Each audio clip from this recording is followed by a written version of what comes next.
છોટાઉદેપુર નગરપાલિકાના પ્રમુખ મંજુલાબેન છત્રસિંહ રાઠવાના અનુસૂચિત જનજાતિના પ્રમાણપત્રને વડોદરાની વિભાગીય વિશ્લેષણ સમિતિએ તપાસ બાદ રદ કરવાનો આદેશ આપ્યો છે।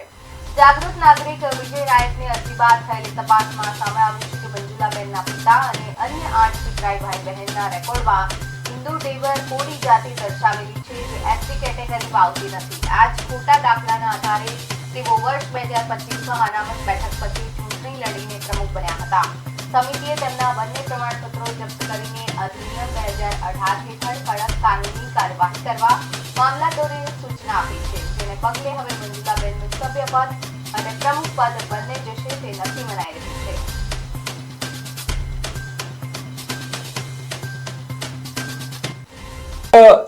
ગુજરાતમાં પ્રથમ કિસ્સો છે જ્યારે છોટાઉદેપુર નગરપાલિકાના નગરના પ્રમુખનો જાતિનો દાખલો રદ થયો છે। ત્યારે એક વાત એ પણ છે કે નગરના પ્રમુખ એ જે પક્ષમાંથી ચૂંટાયા છે એ જ પક્ષની સરકાર છે અને એ જ પક્ષની સરકારના અધિકારીઓ દ્વારા આ જાતિનો દાખલાનો રદ કરતો હુકમ થયો છે। અને જો તો તેઓ નામદાર ગુજરાત હાઈકોર્ટમાં જાય છે તો એક વાત એ સ્પષ્ટ છે કે તેઓ એમની સરકાર પર ઉપર એમને ભરોસો નથી કે જેથી તેઓ હાઈકોર્ટ જઈ રહ્યા છે।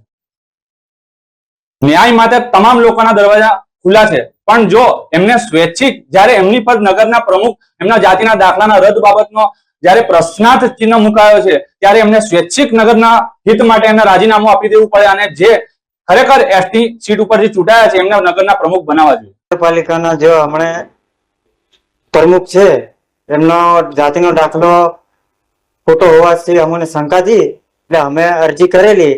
જે અરજી કરી એ અરજીનો અમને કે ન્યાય મળ્યો છે અને દાખલો રદ કરવામાં આવ્યો છે। અમને તો ખુશી થી, બહુ ખુશી હતી કે આદિવાસીની જે નામ પર એ ખોટી રીતે દાખલો બનાવીને જીત હાસિલ કરી છે તો એમને રાજીનામું આપવા જોઈએ। તેમનો જાતિ પ્રમાણપત્રનો રદ કરવા બાબતે આપણી પાસેથી વિશ્લેષણ કમિટીમાંથી એક હુકમ થઈને આવેલો છે, જેની અંદર ઉમેદવાર રાઠવા મંજુલાબેન છત્રસિંહ કે એમનો જે બંને જાતિ પ્રમાણપત્ર છે જે 1999 અને 2000માં ઇસ્યુ થયેલા છે, એ બંને પ્રમાણપત્રો આપણે એમની પાસેથી લઈ અને રદ અને જપ્ત કરેલાનો સિક્કો મારવા કીધો છે આપણને, અને કલમ 11 અને 12 હેઠળ એની કાર્યવાહી કરી અને કરેલ કાર્યવાહીની નોંધ આપણને ત્યાં આગળ મોકલી આપવા માટે